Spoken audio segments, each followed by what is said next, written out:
All right, so moving on to the next video in this series for getting into PC gaming and building your own machine, we're going to be talking about cases. You need some place to put all the hardware that you're going to be, connecting and putting together to keep it safe, to make sure you're cooling it adequately, all those kind of things. And so we're going to go over three case types that you can get, and that's going to be, I'm going to start in the middle, which is ATX, which is your standard desktop case size. If anybody watching this has seen a computer, a home computer, generally you're probably looking at an ATX, a case that sits on a desktop, maybe has a glass panel on the side. And this can also be confused with a micro ATX, because some of those have like the mid towers look like full size, but they're not. And then there's eATX or extended ATX. And so we'll go over kind of the use for each of those, and kind of pros and cons, and then what cases I don't think you should get, those kind of things. To start off, I'm old fashioned. I came from a different era of PC building. So my base build is always in an ATX case. Unless I'm having to build something specialized, it's going to be ATX. ATX will fit most common motherboards. You can put them in. There's room for expansion. There's plenty of slots on the back of that. I'll have some images up of what I'm talking about. And I'll put it this way, that most people who are going to be building a gaming rig for their desk, you should try to keep it off the floor and put it on your desk if possible. I have a very large desk. I think my desk is about 3-4 feet wide, so I've got a lot more room for 3 monitors plus a desktop, and I like to have it off the floor. Also for ease of access to USB ports, because I use a lot of devices I connect in. So but if you're going for a gaming PC and you're going to have it on a desk, I recommend getting an ATX case. If you really think you're going to need the extra space and you want a gargantuan board, then go with eATX, but ATX is going to probably be absolutely fine for what you're using. And then what I would differ from that is, if you're going to get a micro ATX or an mATX, you'll see it as a lowercase m with capital ATX by it.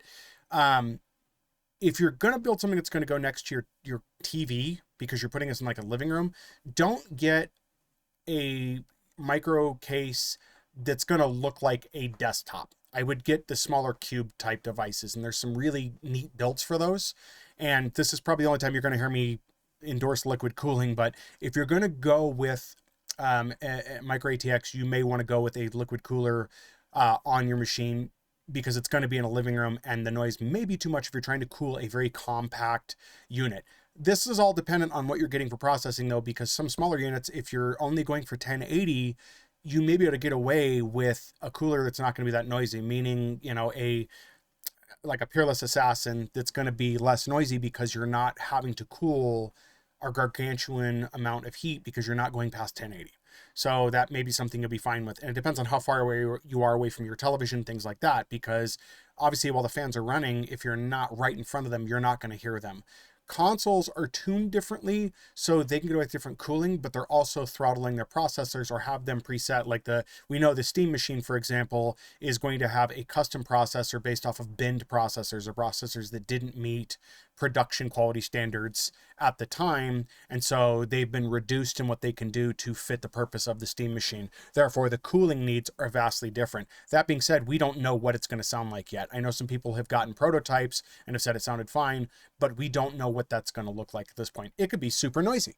I forget what console was like that. At one point, there was one that was just super noisy, and that was unexpected. But again, if it's not right in front of you, it's by your TV, and you're, feet away from that, it's probably not going to be a big difference. I think the average person is like 6 feet away from their television, if not a little more, and that's not optimal. Like, most people have the incorrect setup for their television size compared to what they're doing. The same with monitors. Most people buy the wrong monitor. Anyway, that's a different video. So yeah, and I'll show you examples of what I mean by the little small cases. I would avoid at all costs the fish tank type looking cases, the ones that are completely glass. I think those are horrible. I guess if it's a vanity thing you want to spend X amount of more money, you're going to probably need to go liquid cooling, though, because of poor airflow. A lot of those have really poor airflow. A lot of channels have tested those cases to show what the airflow looks like in them, and it's not good because of all that glass. There's not good ventilation. Generally, in an ATX case, I want that big mesh front, not solid. Avoid cases that have solid. I'll throw up the case I'm using. It's a Montech Air 903 Max. And it has room in the front for fans. I forget the sizes now. I think it's 3 120s or 2 140s. It's millimeters on the fans for the front, and the same for the top.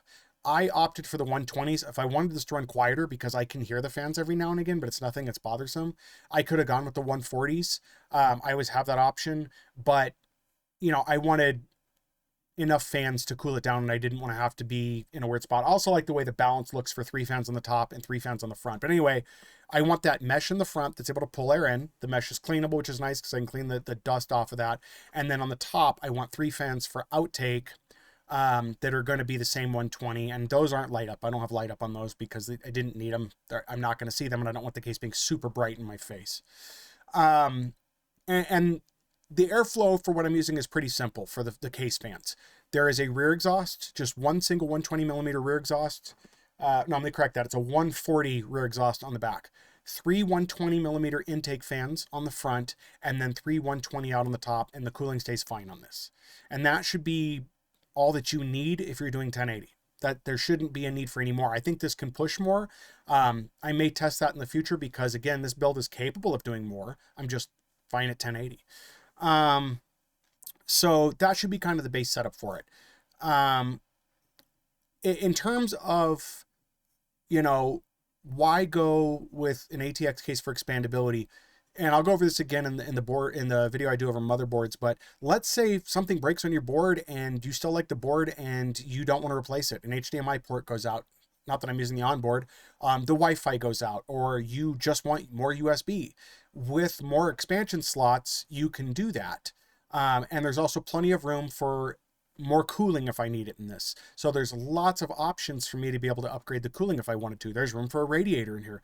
And a microATX will have that room too, but I have a lot more options in this. So for expansion capabilities. Also, cable management is a ton easier in an ATX case because you have a lot more room to work with and you have more drive space.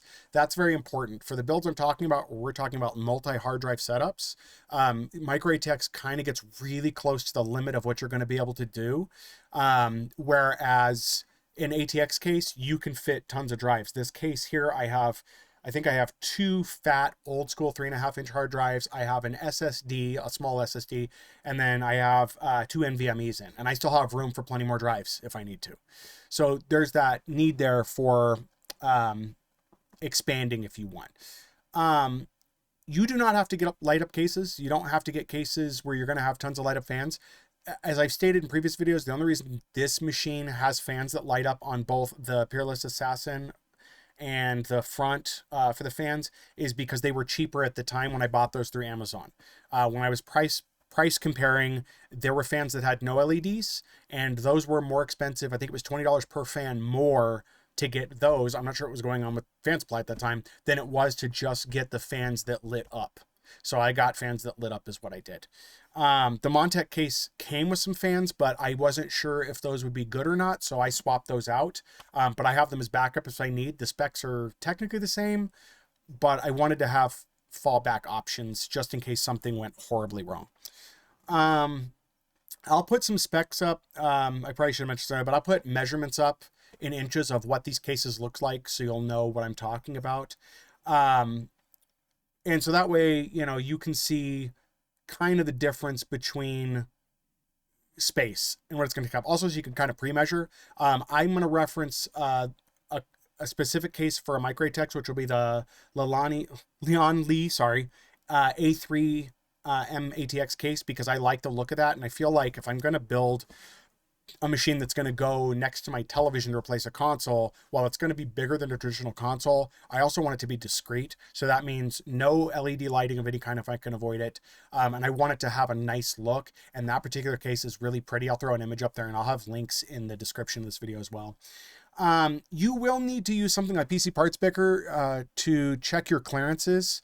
It doesn't always check the case clearance necessarily, so make sure that you're reading the manufacturer's listing for what it can handle for GPU length and for the height of the CPU cooler if you're using like a Peerless Assassin, because this case has plenty of room. I could put in a taller setting CPU cooler, but I went with a kind of a mid height one. It's the Peerless Assassin I have is not the tall one. It's the shorter one. So And then again, making sure you have plenty of room for hard drives. You're going to make sure that that's built into the case, and then kind of get a look at what cable management looks like. If it's going to be a wreck, you probably don't want to have to mess with that. If you get a blackout case, that's a case that does not have a glass panel. You can probably be a little more sloppy with your cabling, but I'm going to advise that you don't. One, the dust accumulation is a problem. If you've ever seen an older Dell, for example, the cable management can be atrocious, even though it's factory set and is pretty good considering. That can be a problem, and then it will block airflow. You would not think it would matter. I can tell you right now that poor cable management will for sure create some issues in terms of routing of airflow. It's going to cause problems. So, that's kind of what we want to look at in terms of what kind of case to get. Again, you're going to have to base the size of the case you're going to get based on where things are going to fit for you. And so to reiterate that again, if you are going to be building for a desktop and you have a lot of surface area, just go with a tower. I've seen plenty of people do builds like that, and I think they look fantastic. If you're going for something next to your television, go for a micro ATX cube or a rectangle, if you will. That's just, where it's at, and keep it off the floor. I think the other thing that I would argue for using an ATX, especially if you have a desk and kind of an advantage you'll get is airflow is going to be better. There's more room in the case for that air to move. So you have a lot more flexibility with what you're getting. And when we're talking about moving heat, we're talking about adequately cooling the TDP of the processor. That's the term they use, but the heat needs to be adequately moved off that processor to keep it from hitting its max so you can get your performance out of that processor. So there are a lot of channels, tech channels, that do reviews of cases, and we're going to top off because this is a shorter video. Talking about cases is a fairly short topic. So, but I see a lot of them where they grab the case and they wiggle it. If you don't plan on moving your tower that often, I would not worry about the rigidity of the case very much. If you get it though, and it feels like it's made of tinfoil, probably not a good case. You do want that case to be somewhat firm, but I've seen some of these channels wiggling cases and be like, oh, this is terrible. And for example, my mATX case got a bad review on a couple of channels because they said it was flimsy. This thing felt pretty rigid to me, but I don't plan on moving this tower much. And I've physically moved worse cases longer distances when moving houses and not had a problem. So those are the kind of things you want to look for. Side note, because I don't think we'll end up doing a video over too much else, I was going to do an accessories video, but I don't see that noted in my stuff here. If that changes, I'll update you guys. But you may want to look at you should have a shelf above your power supply. I recommend you get a case that's got that puts your power supply on the bottom and conceal stuff. So it should be like that. Under that shelf will be power supply and then your hard drives, or room for hard drives. That shelf is going to come in handy. I wouldn't mount fans to it. I've seen people do that where they mount fans on the inside. I'm not worried about that. But what I would make sure is that you do get a GPU bracket or a bracer. I bought a cheap little $9 like piston looking thing that you screw out to hold your GPU up, because GPU sag is an issue. The card that I have, which I'm slipping entirely on what I have, but the card that I have is a little heavier, and I did notice sag without that. So I bought that support before using it. I put the card in there, and then I did start to notice the card was sagging. It was seated correctly, everything was fine. And this board that I have does have the slot that is protected. So it has that little bit of buffer in there, but I didn't want to risk it. So I put that I don't want to call it a riser, because it really is just a support. And that's holding it up pretty nicely, and it's worked out really well in that. So I've been happy with it. So yeah, and to go back, you can get a plain blackout case. There's nothing wrong with that. The glass panel on the side, you want to make sure that if you're not going to use glass, that you have a solid side panel. Don't get a vented panel, because you do need that kind of vacuum. That is important to have. So other than that, I can't think of too much else in terms of, complications with micro ATX. It's going to be like putting a puzzle together. So if it's your first build and you just want to get a gaming PC, I would recommend getting an ATX case. And if you don't want it right near your television and you're going to be using Bluetooth controllers, like game controllers, and you don't mind kind of walking out of the way, get like a Bluetooth mouse keyboard and maybe put your tower out of the way, because you can get a 25-foot HDMI cable for pretty cheap to plug in, or you can get longer DisplayPort cables to plug in to your television. If you're using a TV and you're not using computer monitors and you're just, wanting to game through your television, you should be fine with an HDMI cable. Don't let people shame you into thinking that's not good enough. If you've enjoyed consoles and HDMI, you're going to do just fine running a 1080 work machine through your television set, no problem. I've tested on mine. It looks fine. My TV does not do HDR, but it still looks really good playing a lot of games. I tested The Quarry as a title through, and I've tested Fortnite, and both look excellent. Latency is not really an issue. Everything looks really good. So that's my recommendation there. In terms of cost, I have not seen a huge difference in terms of cost between ATX or micro ATX. The exception being, for example, I think this Leon Lee case I'm talking about, I think that case was like 80 something bucks, but I think it's worth the money. It looks good. It's well built. It is a good case for doing like a TV set box. And then the Montech Air 903, the time I got mine, it was $26. It was $26. So watch for sales on those. It can be really cheap.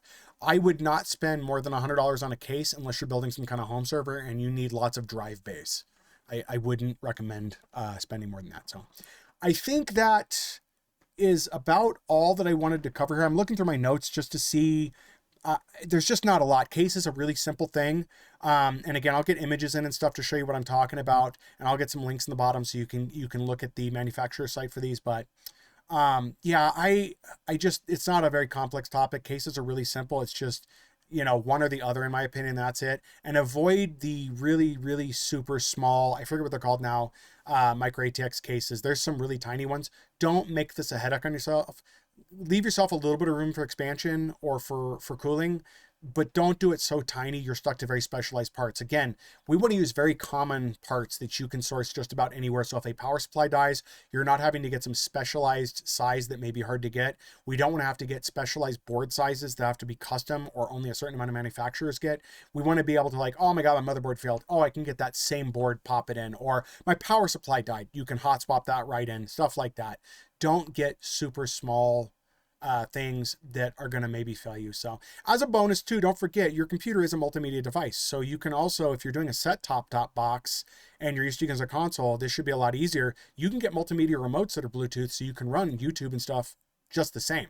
So you can basically turn, that computer into your hub for your living room to do everything.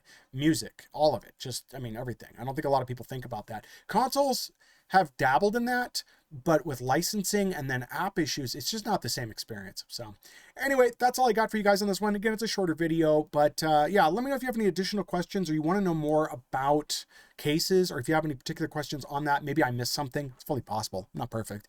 And I'll be glad to answer those. And then again, if we get any video that gets a ton of like feedback or questions, I'll do a follow-up video on before we put out the next video, just to make sure we're covering everybody's concerns and stuff. But yeah, that's all I got for you for now.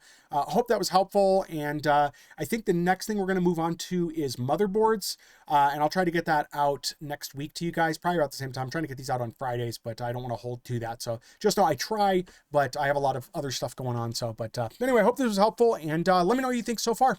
And again, I do appreciate it, guys. And yeah, till next time.